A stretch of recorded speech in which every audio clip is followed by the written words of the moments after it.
जय Hind, Vande Mataram. BSc second year की इस क्लास में आप सभी का स्वागत है।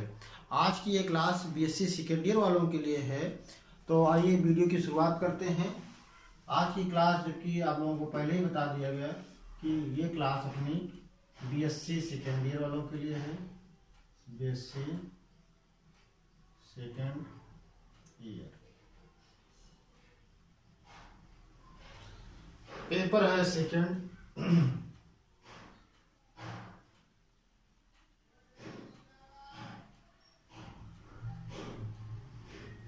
और यूनिट है प्रथम या फर्स्ट।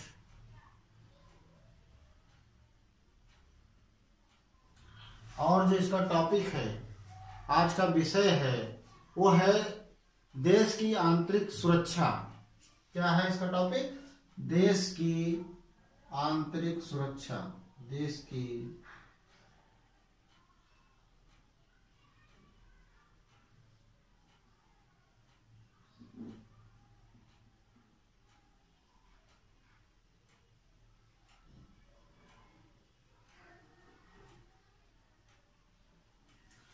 और इसको प्रभावित करने वाले कौन कौन से आयाम हैं, या कौन कौन से घटक हैं, या कौन कौन से कारक हैं जो देश की सुरक्षा को प्रभावित करते हैं। तो पहली चीज हो गई इसमें, आज हम लोग इस क्लास में जानेंगे कि देश की आंतरिक सुरक्षा क्या है और इसको प्रभावित करने वाले कौन कौन से कारक हैं या कौन कौन से आयाम हैं।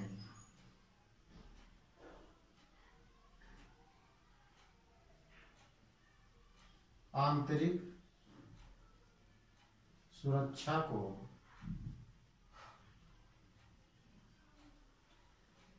प्रभावित करने वाले कारक।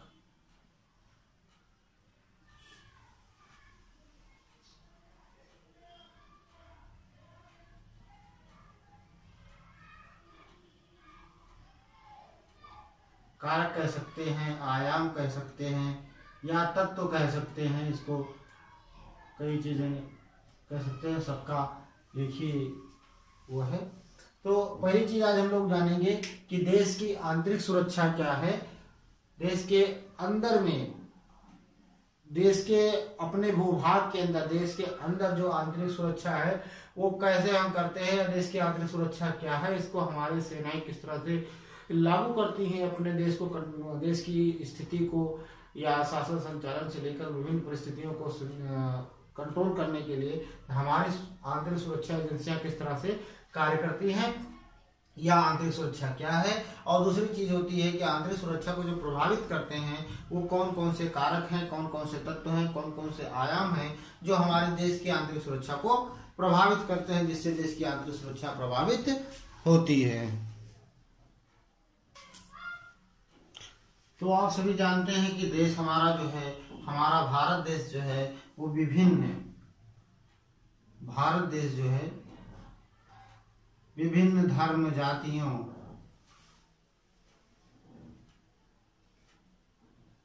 विभिन्न धर्म जाति संप्रदाय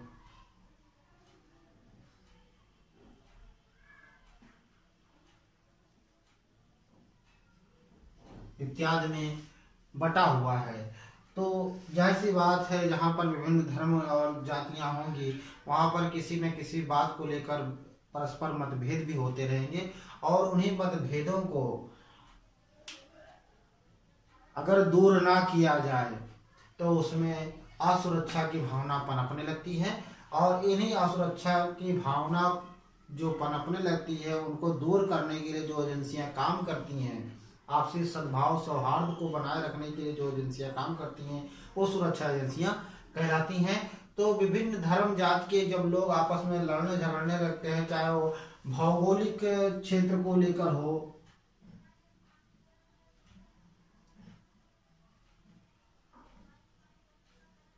चाहे वो समानता को लेकर हो,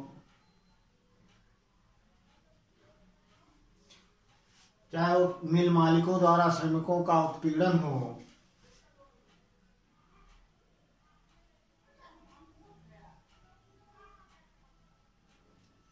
भ्रष्टाचार हो,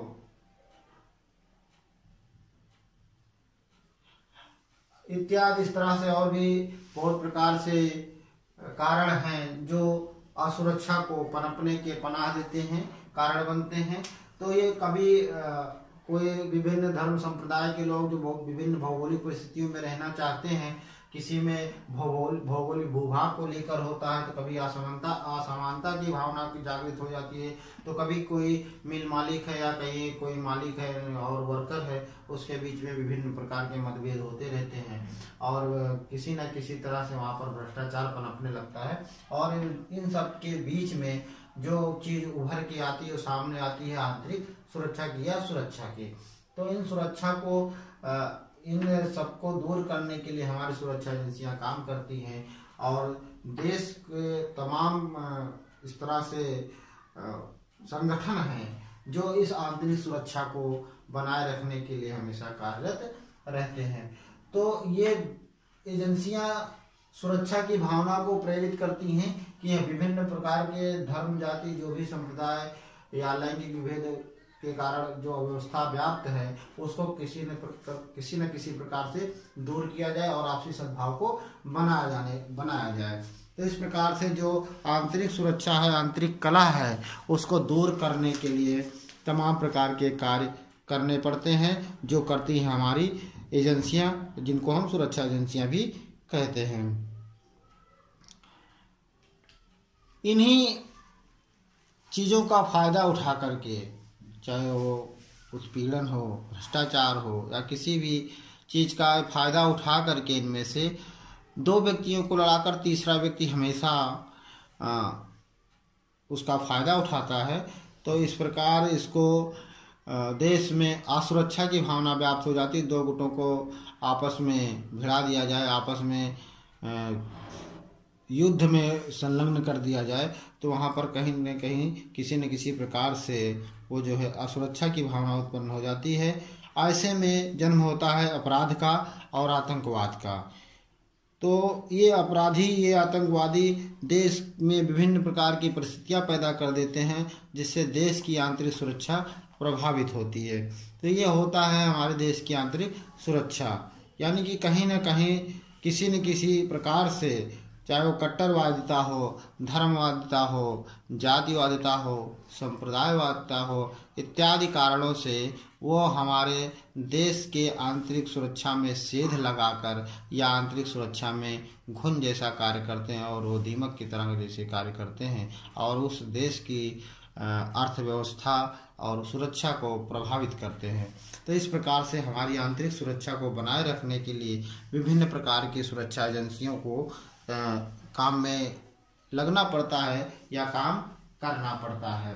चाहे वो स्थानीय प्रशासन को लेकर के आप देख सकते हैं, आप एक छोटे से राज्य का, छोटे से जिले में या छोटे से कस्बे में भी इस प्रकार के कार्य को विफल करने के लिए, यानी कि आपसी आंतरिक सुरक्षा की भावना को पनाह देने के लिए और असुरक्षा की भावना को दूर करने के लिए विभिन्न प्रकार की सुरक्षा एजेंसियां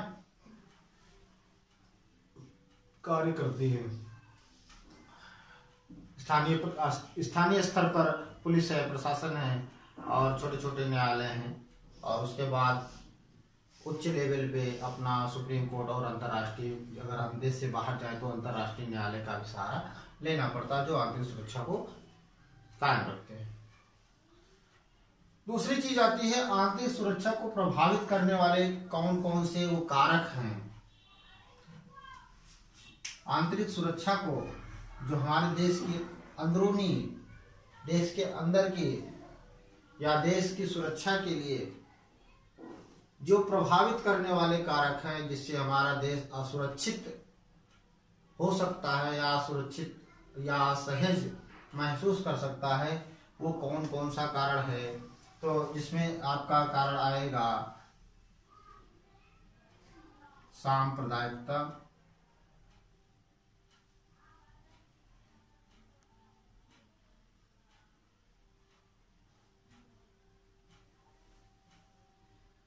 और दूसरा है आतंकवाद। यानी कि जब सांप्रदायिक ताकतें पनपने लगेंगी, जन्म लेने लगेंगी, तब कहीं न कहीं देश की आंतरिक सुरक्षा को कहीं न कहीं खतरा उत्पन्न होगा और ये सांप्रदायिकता देश की आंतरिक सुरक्षा और अखंडता को प्रभावित करेंगे। दूसरी चीज होती है आतंकवाद। आतंकवाद के कारण भी विभिन्न परिस्थितियां उत्पन्न होंगी देश में और उससे हमारी सुरक्षा को, देश की सुरक्षा को प्रभावित ये शक्तियां या आतंकवाद कर सकता है। तीसरी चीज है, कभी कभी देखा होगा लोग भाषा के नाम पे आपस में लड़ जाते हैं कि यह भाषा श्रेष्ठ है, हमारी भाषा श्रेष्ठ है, आपकी भाषा गलत है, या वहाँ की भाषा सही है, यहाँ की भाषा गलत है। इस तरह से करके के आपस में लड़ते झगड़ते रहते हैं। तो ये तीसरा कारण हो जाता है भाषावाद।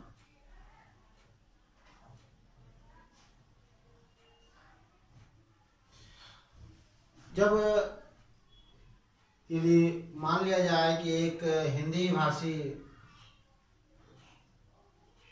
राज्य का व्यक्ति अंग्रेजी भाषी राज्य में घुस जाए, जैसे मान लिया केरल, कोयम्बटूर, इस तरह के राज्यों में, दक्षिण के जो भी राज्य हैं उनमें अंग्रेजी की महत्ता ज़्यादा है और यूपी बिहार जैसे राज्यों में हिंदी की बहुलता है। ये हिंदी भाषी राज्य हैं और केरल के साइड में केरल हो गया और तब जो भी चेन्नई वगैरह हैं इनमें अंग्रेजी की बहुलता है। तो यदि भाषावाद व्यक्ति के अंदर घुस जाए या व्यक्ति के अंदर वो पनप जाए तो कहीं न कहीं ये भाषा के कारण, भाषावाद के कारण ये जो है आपस में लड़ने झगड़ने के लिए प्रेरित करने लगता है, जिससे जब ये दो राज्य के व्यक्ति आपस में लड़ेंगे झगड़ेंगे तो उससे हमारे देश के जो सुरक्षा है, सुरक्षा तत्व हैं, कहीं न कहीं से प्रभावित होंगे। तो देश की आंतरिक सुरक्षा को प्रभावित करने वाले कारकों में भाषावाद भी एक अहम कारण है, प्रमुख कारण है। अगली चीज आती है क्षेत्रीयता या क्षेत्रवाद कहते हैं जिसको। कुछ समय पहले की बात है, आप लोगों ने शायद ध्यान होगा आपको, महाराष्ट्र सरकार ने हिंदी भाषी राज्यों को अपने यहाँ आने से मना कर दिया था या उनको मारपीट कर अपने राज्य से बाहर निकाल रहे थे। तो इस प्रकार से ये जन्म देता है क्षेत्रवाद को कि आप हमारे यहाँ पे कार्य ना करें, हम आपको नहीं अपने यहाँ बना देंगे, अपने यहाँ पे कार्य नहीं करने देंगे, तो या हम खुद सक्षम है अपने कार्य को करने के लिए, आपकी आवश्यकता हमारे पास नहीं है। तो इस प्रकार की जब भावना आएगी तो क्या होगा, वो क्षेत्रवाद का जन्म होगा वहां पे। अगली चीज आती है आपका निर्धनता।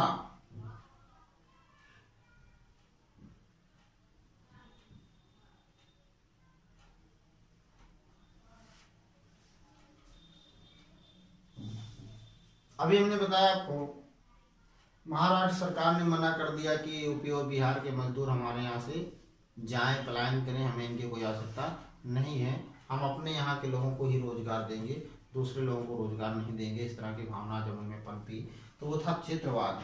अब ये दूसरे राज्य के व्यक्ति को वहां पर जाने की आवश्यकता क्यों हुई?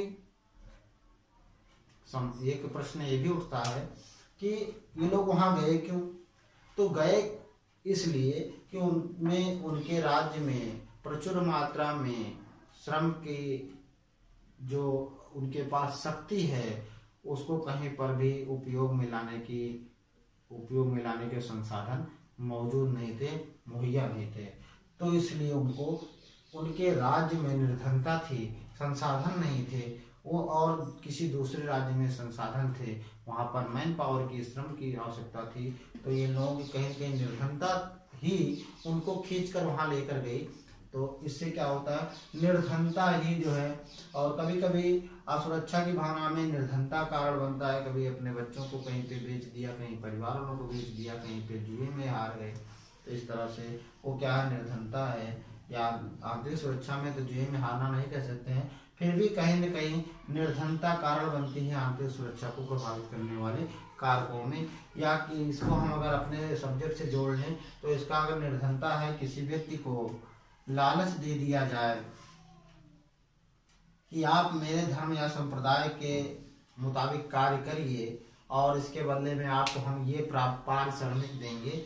जैसे किसी एक निर्धन व्यक्ति को चुन लिया जाए और उसको रुपए का लालच दे करके, क्योंकि वो पैसे से मजबूर व्यक्ति है, उसको पैसे का लालच दे करके और किसी दूसरे राज्य में या उसी के अपने राज्य में ही वहाँ की जो भी भौगोलिक परिदृष्टि है, भौगोलिक नक्शा है, उसको वहाँ से प्राप्त कर लिया जाए, जिसका प्रयोग आतंकवाद में या देश के विखंडन में दूसरा देश करे, तो ये क्या है, उसकी निर्धनता के कारण ही होगा।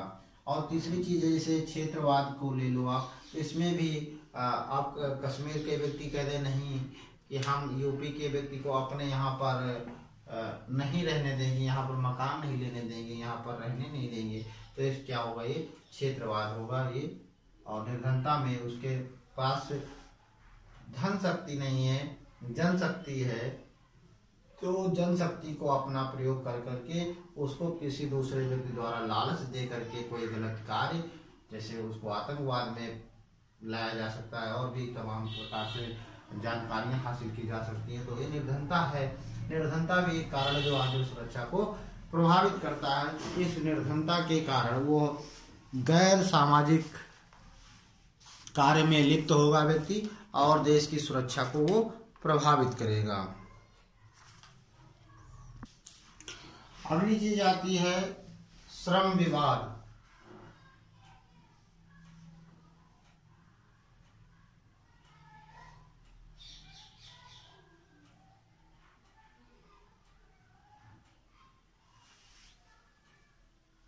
श्रम विवाद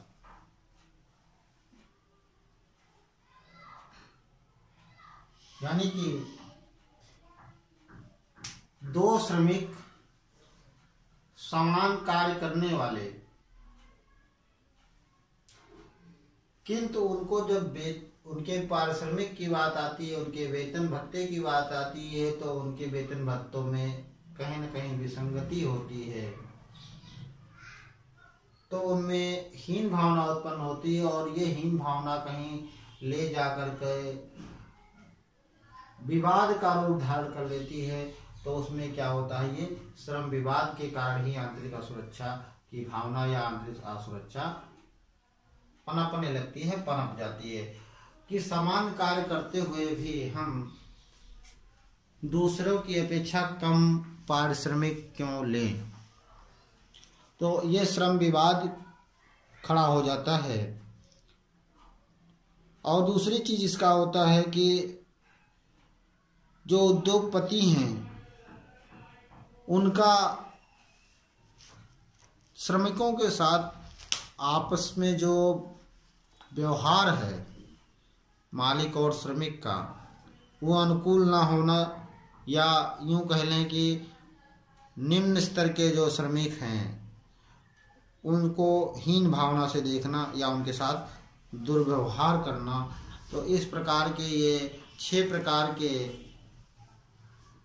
कारण हैं, कारक हैं, घटक हैं, तत्व हैं जो हमारे देश की एकता, अखंडता और सुरक्षा को प्रभावित करते हैं। इनको हम चाहे कारक बोल दें, तत्व बोल दें, घटक बोल दें,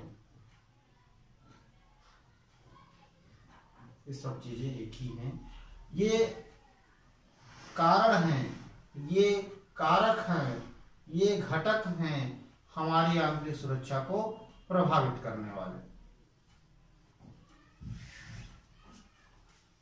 हमारी आंतरिक सुरक्षा या देश की आंतरिक सुरक्षा को प्रभावित करने वाले घटकों में इन 6 घटकों का बहुत ही महत्वपूर्ण योगदान है। एक घटक इसमें और आता है जनजातीय विद्रोह। जनजातीय विद्रोह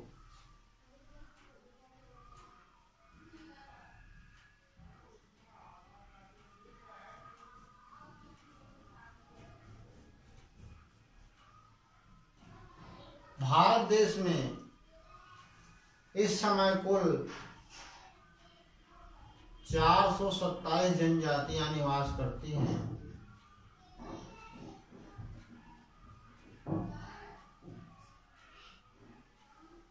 कितनी निवास करती हैं? 427। ये 427 जनजातियां जो कि असम, केरल, मेघालय, अरुणाचल प्रदेश के साइड में हैं। अगर ये 427 जनजातियां विद्रोह कर दें किसी राज्य, किसी क्षेत्र में, तो ये भी क्या होगा, एक आंतरिक सुरक्षा की भावना वहां पर, या आंतरिक सुरक्षा वहां पर व्याप्त हो जाएगा। और ऐसा 1980 में हुआ भी है। वो अलग का टॉपिक है, उसको बाद में दूसरी क्लास में बताएंगे। तो इसमें ये 6 कारक आप समझिए कि देश की आंतरिक सुरक्षा को प्रभावित करने वाले ये कारक हैं। इन कारकों को, इन कारणों को, इन तत्वों को, इन घटकों को आपको बहुत ही सावधानी पूर्वक अपने दिमाग में स्थिर रखना है, बिठाना है। ये बहुत ही परीक्षा उपयोगी प्रश्न है। ठीक है, मैं आशा ही नहीं पूर्ण विश्वास करता हूँ कि आज की ये क्लास जो बीएससी सेकेंड ईयर के लिए, सेकेंड पेपर के लिए थी, इसमें बताए गए सारे तत्व आप लोगों को बहुत ही विधिवत पूर्वक समझ में आए होंगे। तो मिलते हैं एक नए वीडियो के साथ, एक नए टॉपिक के साथ अगली वीडियो में। तब तक के लिए भास्कर सर को दीजिए इजाजत। जय हिंद।